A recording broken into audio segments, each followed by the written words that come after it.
Kang Cuk, mulai tadi beberapa ketimpangan yang ditengarai yang sempat diperoleh oleh tim Sayang. Pertama, jimpitan yang berjumlah sekitar 400 sampai kurang lebih 400 sampai 800 juta ya yang diserahkan Bupati Anas kepada Ketua Yayasan Almadi Hasan. Kedua, bantuan erane Bupati Samsul hingga Bu Ratna kurang lebih 16 miliar sekian ya untuk pembangunannya. Ini semua jawabannya adalah kenapa nggak dibuka, karena menyangkut kode etik. Ya oke ya, kode etik. Sehingga sampai sekarang umat itu tidak tahu uang sebesar itu untuk apa saja. Pertanggungjawabannya bagaimana.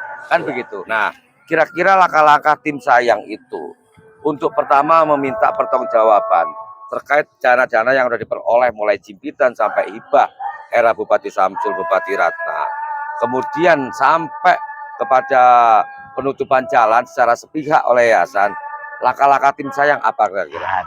Terima kasih Kang Jani. Jadi dari tim Sayang Masjid 6 orang ini tanggal 22 Juli 2022 menyampaikan surat kepada Bupati pernyataan sikap untuk berkaitan dengan polemik yang ada di kapan terakhir itu? Nah, 22 Juni surat itu terkirim tanggal 2022. Setelah itu ditindaklanjuti musyawarah yang difasilitasi oleh pemerintah daerah, dan sebenarnya itu kalau di hampir 10 kalian, yang 6 kalian ada di pemerintah daerah, ya. Kemudian yang 2 kali di Kemenak, ya. Karena domennya di Kemenak, yang 2 kali di 3 kali lagi di Kesbangpur. Bahkan hari apa itu kita juga ada pertemuan lagi, itu juga kita serahkan kepada tim terpadu penyelesaian konflik keagamaan. Untuk sekarang meletakkan ketika itu saya juga bersuara rapat yang terakhir tanggal berapa itu 4 hari yang lalu itu supaya ambil alih.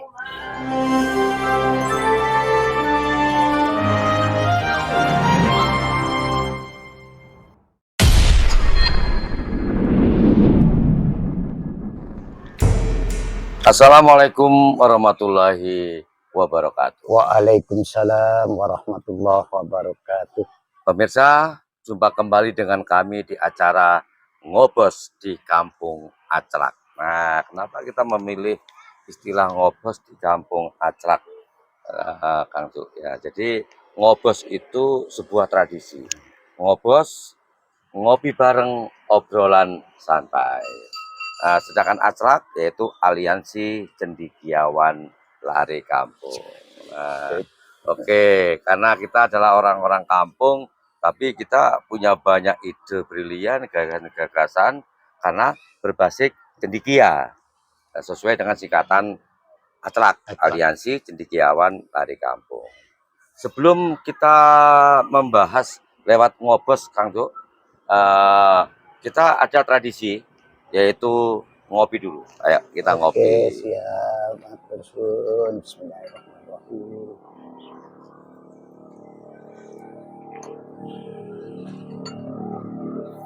Nah, kenapa kita harus ngopi, Kang Cuk? Karena ngopi itu ada pesan filosofi.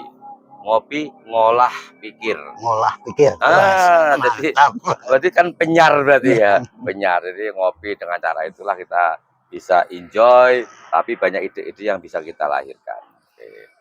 Nah, pemirsa, ini kebetulan kami bersama narasumber di Kampung Aclak, yaitu Kang Cuk Khairman. Ya, panggilannya cukup singkat, Kang Cuk. Ya. Kami berada persis di depan Pendopo Sapa Swagata Belambangan. Nah, ini kita memilih ini karena bernilai sejarah, Kang Cuk, ya. Karena ketika Mas Alit dinobatkan sebagai Adipati Belambangan, pindah dari Ulu Pangpang ke Tirto Ganda, ini kan yang dibangun pertama kan pendopo, ya kan. Nah, ini artinya ada nilai historis yang luar biasa bagi sebelum jadi Banyuwangi di sini Belambangan. Ada lagi kenang-kenangan dari Mas Alit, Kang Cuk, ketika berhasil membangun pendopo Sapa Swagata Belambangan, kenang-kenangannya itu membangun sebuah masjid. Masih ingat ya? Masjid namanya, kalau orang sini menyebutnya Masjid Jamek. Masjid Jamek dulu. Jamek, tapi sebenarnya Masjid Baitur Rahmah. Jamek artinya besar, yang ada di puncak. Nah, ini kita persis berada, kalau kita menghadap ke depan ini menghadap ke pendopo, Kang Cuk, ya. Pemirsa biar tahu. Tapi kita membelakangi Masjid Baitur Rahman atau Masjid Jamek. Nah, artinya antara pendopo Sabah Swagata Belambangan dengan Masjid Jamek atau Baitur Rahman itu ada benang merah, kenang-kenangan dari Mas Alit sebagai terah dari Prabu Tawangalun. Beliau ini juga ada terahnya dengan Prabu Tawangalun masalahnya. Ini makanya begitu ada sesuatu yang bergelak, beliau langsung terpanggil untuk itu. Nah, kita akan membahas tentang problematika yang membayang-bayangi Masjid Jamek Baitur Rahman. Kebetulan beliau ini yang tahu banyak, sudah menyiapkan beberapa langkah bersama teman-temannya, Bang Cuk ya. Oke, Bang Cuk, Masjid Jamek Baitur Rahman, kalau nggak salah sejak era bupatinya Ratna Ani Lestari ya, sampai sekarang, akhir-akhir ini terutama ini kan muncul masalah, terutama terkait keabsahan kepengurusan masjid atau takmir di Baitur Rahman. Kemudian yang kedua, mengalirnya banyak bantuan-bantuan terhadap pembangunan yang ada di Baitur Rahman. Menurut Bang Cuk, kira-kira apa hal-hal yang paling krusial menjadi problematika sehingga Bang Cuk ini bersama teman-temannya tergerak untuk mempersoalkan? Monggo sampaikan kepada masyarakat. Kang Denny, saya mengawali dulu dari tadi tentang masalah kepengurusan. Sebenarnya kepengurusan ini sudah diatur tahun 2014 dengan keluarnya nih Direktur Jenderal Bimas Islam ya, nomor DD 2 Romawi garing 802 garing 2014 tertanggal 2 Desember 2014. Di dalam poin kedua huruf A itu jelas. Jadi kalau bicara masalah kepengurusan tidak serta-merta duduk tahu dia bentuk deh. Karena di sini pun sudah diatur yang ini. Jadi ini pemirsa biar tahu ini kita buktinya bukti otentik dan tulisannya ini sudah jelas ya. Nah, ini. Nah, ini sudah kita anukan nih. Organisasi kepengurusan ya, oke. Jadi semua diatur ya. Ini yang pertama ini dulu ini. Standar idarahnya organisasi dan kepengurusan masjid ditetapkan dilantik oleh wali kota atau bupati atau yang mewakilinya untuk waktu 3 tahun dan dapat kembali maksimal 2 periode ini untuk masjid agung. Artinya masa jabatan itu cukup hanya 3 tahun, bisa mengajukan lagi untuk mencalonkan sebagai ketua pengurus. Oke. Tapi kepengurusan itu ternyata berdalih dia menggunakan yayasan. Ngomong saja itu argumentasi mereka, tapi kita berpedoman pada ini yang masih berlaku. Ya ini betul. Ya kemudian sebenarnya polemik ini sudah muncul oleh kita yang menamakan diri tim sayang masjid. Kebetulan saya salah satu di antara 6 orang yang menandatangani agar supaya Masjid Agung Baitur Rahman yang tadi Kang Denny sampaikan semua itu yang ini menjadi ikon di Kabupaten Banyuwangi yang mestinya luar biasa. Tapi kalau kita lihat setiap ini ngenes, Pak. Nggak sesuai dia. Lebih-lebih yang dia pernah mendapatkan bantuan hibah dari pemerintah daerah. Ketika itu ya. Jadi itu kan. Oke, Kang Cuk, kalau kita melihat sejarahnya ya, sebenarnya kan ini hubungan dengan sejarah ya, itu bahwa ini peninggalan dari penguasa saat itu. Artinya kan milik daerah, milik kabupaten. Gimana ceritanya kok bisa milik sekelompok orang atau yayasan itu? Yayasan yang di luar pemerintahan, di luar rakyat gitu. Jadi itu sebenarnya awal dari Mas Alit Bupati ini mewakafkan tanah itu untuk masjid, Masjid Agung ini kemudian ya. Sehingga di dalam proses itu tanah itu yang milik tanah negara dan diwakafkan. Tapi di dalam perjalanan waktu hanya awal mula ada mulai 1972 sudah ada akta notarnya. Berkembang. Nah, ketika kepemimpinan yang sekarang ini yang mulai sejak tahun berapa itu eranya Bupati Ratna kalau nggak salah itu. Iya. Bisa merubah ya bahwa selaku wakilnya itu tidak lagi jadi instrumen itu yang namanya sekarang jadi ketua umumnya itu. Nadirnya juga mereka. Sampai sekarang. Iya. Kemudian kembali yang pertama tadi kemudian sudah menyimpang dari aturan tadi ya. ini sudah tahu gitu ya. Karena sudah nggak ada bupati yang nggak pernah dilibatkan. Nah, ini pertama. Yang kedua berkaitan dengan masalah yayasan yang mereka menjadi kekuatan mereka ketika mereka berargumentasi bahwa kami sudah punya betul. Ini. Ini setelah kita rujuk. Itu apa itu? Oh, bukti-bukti ya? Bukti setelah kita rujuk keluarnya Akta 47 tahun 2006 yang ketika itu dikeluarkan oleh Notaris Haryo Wilasmo Sarjana Hukum, yaitu ternyata setelah kita pelajari kita ini ternyata kok ada apa ya menurut kita nggak masuk ya? Nggak masuk ya. Karena satu akta notaris itu tidak ditandatangani, Pak. Hanya malam dan ternyata setelah berkembangnya ketika kita temui yang bersangkutan Pak Aryo Wilasmo mewakili pernyataan semacam ini. Apa isinya itu? Isinya untuk menganulir apa yang menjadikan kekuatan dasar hukum yayasan Masjid Agung tempat itu tadi ternyata belum jadi akte itu. Karena belum ditandatangani oleh belum, notaris. masih berupa doslet, istilahnya bahasa itu doslet. Tapi kenyataannya sudah terbentuk kepengurusan dengan mendasarkan akte yang belum ditandatangani itu. Kedua, ketika mereka datang ke Pak Aryo Wilasmo tidak menyampaikan bahwa sebelumnya ada yayasan yang sama. Nah, ini yang paling penting. Jadi mereka datang ke sana berdua udah menyatakan ini bahwa yayasan dianggap yayasan baru. Tapi ketika proses itu hanya itu masih berupa doslet. Doslet itu panduan yang buat oleh staf untuk pelajari. Jadi masih berupa minus. Kemudian lagi ini hanya buatlah klarifikasi pernyataan oleh Pak Aryo Wilasmo semacam ini. Isinya di sini ya? Ya, semua diruntut ini. Nah, ketika dari Aryo Wilasmo juga gitu.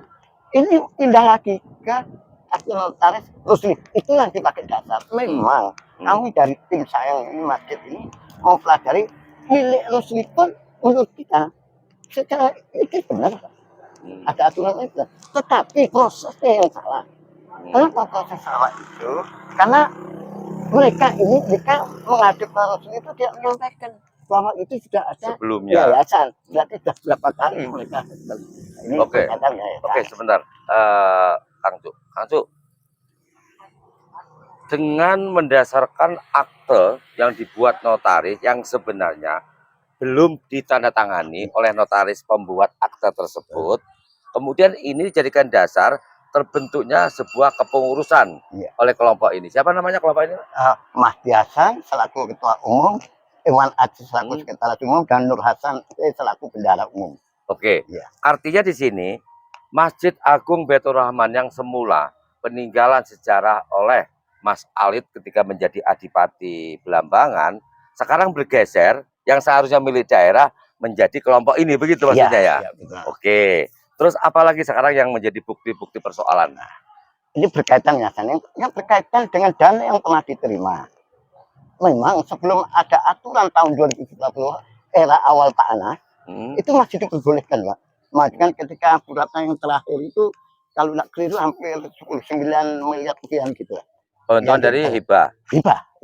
Dan itu kalau ditotal dari awal sekitar 16. Nah, memang yang ketika Pak Anas itu waktu itu mengajukan dijanjikan 2 miliar ya. Nah, karena aturan main itu ketika itu dan itu kan ada istilahnya SPJ rampung. Nah, tapi setelah diproses lagi tidak boleh ada ketentuan aturan baru dan Menkyu itu. Nggak boleh ya ada bantuan yayasan itu dapat sekian miliar itu nggak boleh. Sehingga tidak direalisasikan. Berarti sudah cacat ya, nggak diakui ya. Ini tapi dananya sudah terlanjur digunakan apa enggak? Sudah, yang ketika bulannya semua sudah satu. Cuman transparansinya yang tidak ada. Laporannya maksudnya? Laporan ke umat, itu tidak ada semua. Yang kaitan dana ada sekitar tahun 2013 ketika itu saya juga hadir. Ada, kalau bahasa saya itu jimpitan dari PNS, dari pejabat, dari termasuk waktu itu saya lurah kena. Untuk jadikan kasnya?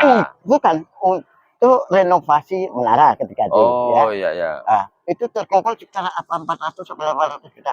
Dan itu penyerahan langsung oleh Bupati Anas ketika habis sholat Jumatan disahkan uang kas dengan kardus aqua. Uang itu yang nerima siapa? Langsung ketua umum Mas Hasan. Mas Hasan. terima langsung jadwal jamaah itu. Tapi sampai sekarang Laporannya nggak ada sama sekali. Bahkan sebelum kita menandatangani pernyataan itu, sikap itu dari 5 bulanan gitu, saya nggak menyampaikan kepada pengurus, Mas, tolonglah, itu kan dulu ada Pak dana untuk menara, iyalah, alasannya dia itu kan belum tahu masih dicari. Nah kan dulu ada, ya paling nggak, anda kalau nggak dicat, dilabur lah. Biar saya ngomong apa supaya tampak ada yang baru itu. Biar kelihatan nggak pantas ikon Banyuwangi itu seperti itu, dasar macam itu. Tapi ya itu lagi alasannya, kalau mereka dalihnya kode etik pengurus, nggak ada, Mas. Namanya keuangan takmir itu Indonesia bahkan sedunia mesti ada dipapankan untuk umat. Loh itu kepengurusan misalnya kan biasanya begini nih contoh nih. Kalau di manapun itu kan, apalagi ini mengklaim ada yayasan ya.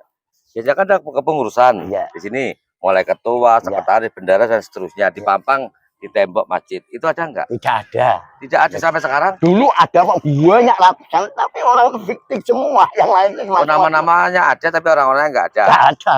Oke. Iya. Tadi sebutkan ada nilai bantuan 400 juta sekian Atau sampai 400 sampai 800 lah, karena Ah. waktu itu kita tentukan ya. untuk hasil jimpitan dari PNS. Pemda, Iya, dan PNS, melalui bukan PNS. Dari PNS. 400 sampai 800-an gitu. 800 juta ya. Iya. Nah, itu kan digunakan maunya untuk renovasi Menara. menara Masjid Agung. Betul. Yang diserahkan di mana waktu itu oleh Bupati Anas Iya. kepada ketua yayasan yaitu Almadi Iya, Hasan. Almadi Hasan. Tahun berapa itu eranya Anas? Sekitar 2012 atau 2013-an gitulah. Oke. Iya, dan- Oke. Ketika penyerahan jumlah hasil jimpitan PNS hingga 800 kurang lebihnya itu diserahkan kepada ketua yayasan Almadi Hasan. Penggunaannya kan istilahnya peruntukannya kan untuk harusnya untuk ya menara. Menara. Itu. Ya. kira-kira menara itu apakah memang dikerjakan atau bagaimana? Terus bagaimana bentuk laporannya kepada umat itu? Sampai detik ini yang namanya menara ya masih butuh. Nggak ada perbaikan. Tidak ada. Jangankan kalau bahasa saya yang tadi saya sampaikan, jangankan dicat, saya sudah laburan aja kok. Mbak Tertenang laburan enggak ya? Pertanyaannya sekarang, uang itu kemana kira-kira Pak? Wallahu alam. Loh, katanya Kang Cuk ini kan yang aktif berada Betul. di lingkungan Masjid Agung itu ya. Artinya tahu banyak soal itu. Ketika menerima uang sebesar kurang lebih 800 juta hasil jimpitan yang katanya untuk peruntukan Menara. pembukaran menara, ternyata nggak dikerjakan. Sampai sekarang masa nggak tahu uangnya itu kemana? Nggak pernah dipertanggungjawabkan. Oh, nggak ada laporan Nggak kepada ada. umat. Nggak ada sama Oke. sekali. Oke. Terus tadi Kang Cuk sempat menyinggung ada hibah untuk pembangunan. Iya. 19 apa 18 miliar tadi itu. Sekitar 16-an. Karena itu tidak langsung. Tiap tahun itu dulu masih boleh. Mulai tahun berapa itu? Era Bu Ratna itu tahun berapa? Kayak sampai Bu Ratna itu 2005 sampai 2010. Samsul, Pak Samsul apa? Pak Samsul Pokoknya 2000 Pak kalau Anas pertama berapa? 2010. 2010. Nah, itu udah nggak boleh. Sebelum itu masih dapat. Nah, kalau zaman Pak Samsul itu tahun 2000 sampai tahun 2005. Ya. Bu Ratna 2005 sampai 2010. Sedangkan Anas 2010 sampai 2020, 2 periode. Ya. Yang mana kira-kira itu? Sebenarnya saya ada data itu di rumah teman-teman. Ya, tapi sebenarnya mulai Pak Samsul akhir dengan Bu Ratna. Ada sudah bantuan-bantuan. Ada. Jumlahnya yang diingat berapa itu, Pak? Sekitar antara 16-an gitu. Kalau era Pak Samsul berapa? Nggak tahu itu. Karena di Eranya Bu Ratna diketahui ya. Iya, ya sekitar itulah. Akhirnya dengan Pak Samsul itu global semua itu sekitar 16-an gitu. Itu 16 Ya. 16 miliar ya. Miliar, sekitaran ya. Kegunaannya untuk apa waktu itu Ya untuk hibahnya? kegiatan pembangunan. Ada pembangunannya enggak? Ya ada, waktu itu ada. Tapi kan tidak ada pertanggungjawab secara detail bagaimana uang bagaimana itu nggak ada. Dipaparkan nggak pernah. Jadi transparansinya itu ketika ditanyakan oleh kita ini jawabannya itu kode etik. Loh, laporan yang harus disampaikan pada umat, jawabannya nggak mau karena menyangkut Kode etik pengurus. Oh, berarti miliknya pengurus berarti. Oke. Kalau kita ngomongnya, iya berarti ini pengurus kita. Antuwe pengurus Ya. tadi ya. Selain itu apalagi catatannya? Nah, itu Mas. Kemudian ini tadi sudah jelas Pak ya berkaitan dengan masa kepengurusan ya sudah menyimpang dari Dirjen Masjid Islam itu. Kemudian masalah terbitnya yayasan yang ada hukum ya. Kemudian dana ini. Ada lagi yang ketika jalan. jalan Ya, depannya itu ya. jalan depan ini Mas. Separuhnya di Ya. anu ya, tutup Dulu ya. jalan depan itu adalah jalan nasional, yang sekarang sudah jalan provinsi karena perubahan gitu ya. Itu sudah ada surat sebenarnya dokumen resmi. Surat Ini dari komersial biar tahu ini surat ini ya. Tanggal 7 Agustus 2008 nomornya 5782. Ini yang dikeluarkan oleh Bupati Banyuwangi ketika ditangani oleh Pak Yusuf Maris Eranya Suratna. Minta kepada ketua yayasan dan panitia pembangunan untuk segera tanggal 9 Agustus 2008 dibuka kembali. Ternyata dijawab Pak. 5 hari kemudian dijawab oleh yayasan ini. Dijawab oleh yayasan ini. Tanggal 12 Agustus jalan siap dibuka. Kami Yayasan Masjid Agung Baitur Rahman Banyuwangi sepakat jalan nasional yang berada di depan Masjid Agung Baitur Rahman untuk dibuka. Terhitung. Nah, ini 12 Agustus. Ini 12 Agustus. 12 Agustus ya. Iya. Dibukanya di tanggal 7 ini. Enggak, suratnya tanggal 7 minta dari Bupati gitu. untuk buka. Dijawab oleh Mas Yang tanggal 12 siap dibuka. 2008. 5 hari 2008. Sampai sekarang kenyataannya masih ditutup. Ketika itu setelah ini dilakukan pembukaan oleh Satpol PP, diteriakkan dengan menggunakan jamaah dan kekuatan yang lain, Allah Akbar takbir, untuk menghadang Satpol PP yang akan jika berani membuka kembali. Ya. Ini karena itu miliknya masyarakat Pak, bukan milik orang Islam aja. Dan sebenarnya ketika Pak Bupati Anas ya, termasuk di Ratna ya, itu menjanjikan kalau itu diserahkan kepada pemerintah lagi masjid itu, maka tidak kena aturan lain yayasan. Setiap tahun mau minta berapapun, bahkan dijanjikan ketika saya dengar langsung dari Pak Anas ketika itu mau dibantu 15 miliar kalau itu dilakukan untuk kegiatan pembangunan. Yang penting jalan itu dibuka. Ini luar biasa. Oke, Kang Cu, mulai tadi beberapa ketimpangan yang ditengarai yang sempat diperoleh oleh tim Sayang. Pertama, jimpitan yang berjumlah kurang lebih 400-800 juta ya yang diserahkan Bupati Anas kepada Ketua Yayasan Almadi Hasan. Kedua, bantuan erane Bupati Samsul hingga Bu Ratna kurang lebih 16 miliar sekian ya untuk pembangunannya. Yang terakhir, ini semua jawabannya adalah kenapa nggak dibuka, karena menyangkut kode etik. Ya oke ya, kode etik. Sehingga sampai sekarang umat itu tidak tahu uang sebesar itu untuk apa saja. Pertanggungjawabannya bagaimana. Kan begitu. Yang terakhir menyangkut surat tadi ini. Ini tadi kan ada semacam perintah ya dari Bupati Pak Yusuf Nuris yang nanda tangani. Tua Bubnya ya Pak Yusuf Nuris, supaya dibuka kan gitu kan. Jalan yang ada di depan Masjid Agung. Dijawab pada 12 Agustus 5 hari kemudian dari surat ya, 12 Agustus 2008 janji mau dibuka. Kenyataannya sampai hari ini nggak dibuka. Kemudian mengerahkan umat untuk menghadang jangan sampai Satpol PP membuka jalan itu kan begitu. Nah, kira-kira langkah-langkah tim Sayang itu untuk pertama meminta pertanggungjawaban terkait dana-dana yang sudah diperoleh mulai jimpitan sampai hibah era Bupati Samsul, Bupati Ratna, kemudian sampai kepada penutupan jalan secara sepihak oleh yayasan. Langkah-langkah tim Sayang apa kira-kira? Terima kasih Kang Jani. Jadi dari tim Sayang Masjid 6 orang ini tanggal 22 Juli 2022 menyampaikan surat kepada Bupati pernyataan sikap untuk berkaitan dengan polemik yang ada di kapan terakhir itu?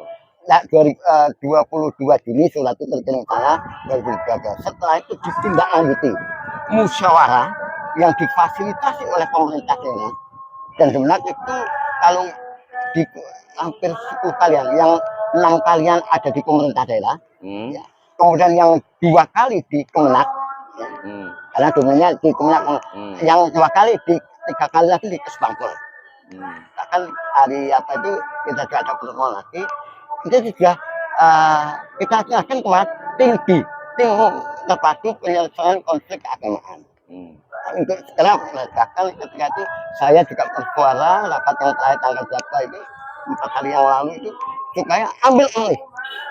Ya, ambil alih. Kalau itu urusan ketahuan silakan Kemenak yang ngatur.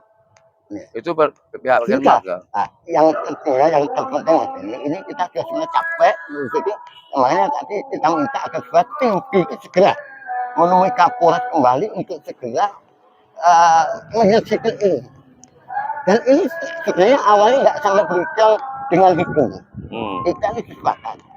Yang kami terpenting, Kang Denny, kami tim sang masjid ini, kalau bahasa dulu dari Masjid Agung dikatakan kita ini syahwat. Kami tidak ada syahwat, bahkan kita harapkan itu menduduki ketakmiran. Kunci, kata kunci, Pak. Karena ada suara-suara orang-orang itu ingin jadi saya pribadi tidak. Kira ngerebut pengurus maksudnya gitu. Kita punya syahwat itu menjadi kepengurusan ketakmiran. Itu. Kedua, Pak, bahwa apa yang dilakukan sekarang ini kita lihat kondisi masjid ini kan harusnya namanya masjid ikon itu ya dibuka ketika nanti ada musafir datang nanti ini jalan sekarang buka ini sebenarnya masih memalukan. Saya sebagai maaf ini saya ini orang asli Banyuwangi termasuk dari ada garis kelas keturunan ya, keturunan itu, ya, pemberi pertama ya. Betul. Nah, saya ini mulai kecil, mulai belum aktif balik, mulai kelas 2 3 SD. Kebetulan rumah saya berlima.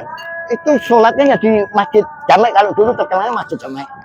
Nah, sekarang dengan adanya ketentuan di masjid Islam itu kan masjid itu ada tingkatan. Kalau masjid Jamek itu di tingkat desa, masjid besar di tingkat kecamatan, masjid agung di tingkat kabupaten. Oke, oke, berarti itu ya langkah-langkah yang akan dilakukan. Sebenarnya kita sudah maksimal sekali. Capek ya. Capek, Mas. Terus yang terpenting sekarang gimana responnya dari Pemda sendiri, dari Bupati? Alhamdulillah, Pak. Jadi pemerintah daerah ini sebenarnya kita menyadari, Pak.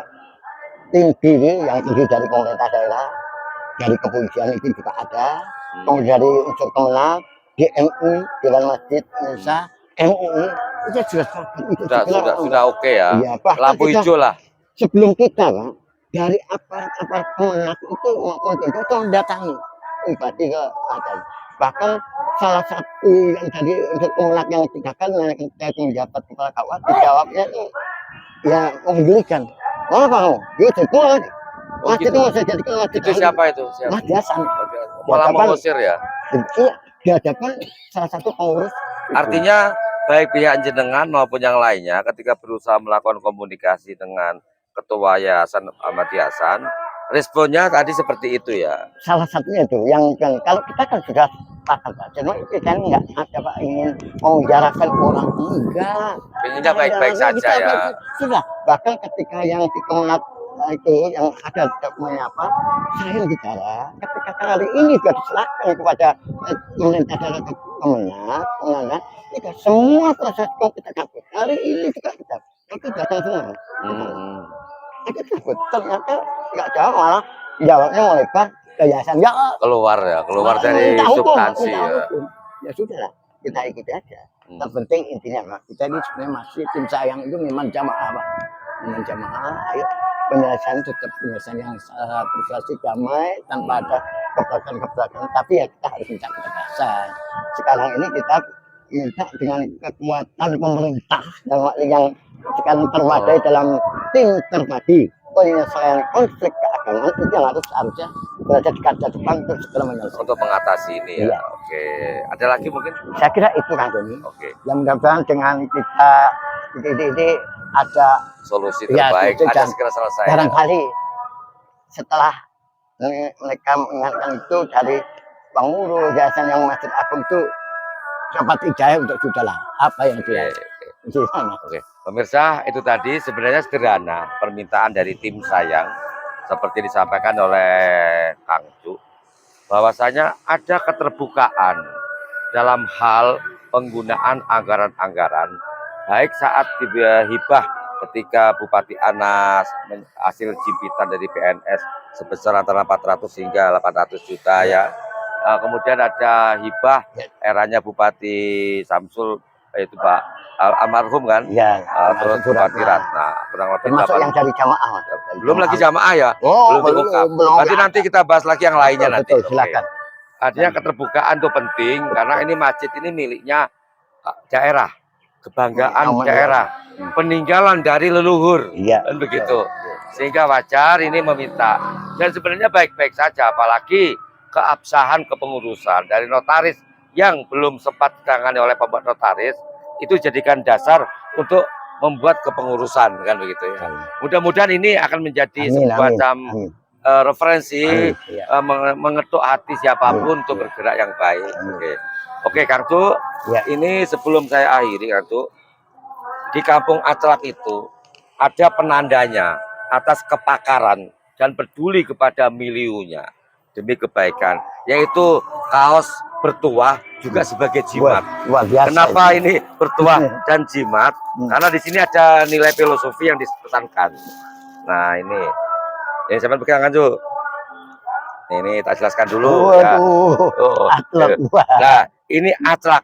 Aclak ada singkatannya, Aliansi Cendekiawan Tari Kampung. Di bawahnya The Power of Villager. Artinya orang kampung yang hebat atau kehebatan orang-orang kampung. Jadi jangan salah, orang-orang mengartikan Aclak itu gubah dan sebagainya. Aclak ternyata ada energi positif. Aliansi Cendekiawan Tari Kampung. Kalau kepingin tahu, kepingin ngerti, kepingin pinter, kepingin bisa, harus berani ngaclak, kan begitu. Di belakangnya ini tradisi, Kang Uzi. Antuk ini ngobos, ngopi bareng obrolan santai. Jadi ini tradisinya ini. Gampang dimengerti, Yang. Ini ada pesan supaya bisa ngobos, ngopi bareng ngobrol santai supaya lebih bermakna. Harus selalu belajar, berlatih, bekerja dan berkarya nyata. Nah, ini bisa menjadi jimat atau bertuah. Ketika seorang mengenakan ini, dia akan termotivasi untuk cendikia, untuk selalu ngopi bareng, ngobrol santai. Oke? Kang iki kadang langsung dibuka juga. Ya mengko saiki ku saiki. Oke, pemirsa. Suwun, Kang. Ya, ini tadi dari Kang Cu, dari tim Sayang yang ingin menyelamatkan Masjid Agung Baitur Rahman. Kang Cu, di Kampung Aclak itu ada tradisi perpisahan. Kalau penyambutan itu ada sendiri kalimatnya, untuk perpisahan juga ada. Perpisahannya begini, kebiasaan Kampung Aclak itu. Ono demit ning banyu bening.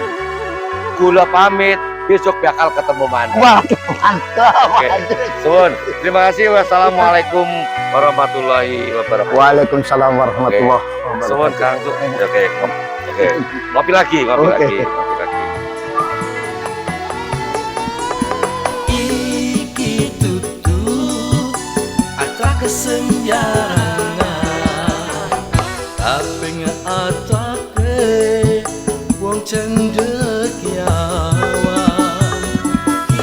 Iki tutu kampung senjarangan, tapi kampunge wong cendekiawan.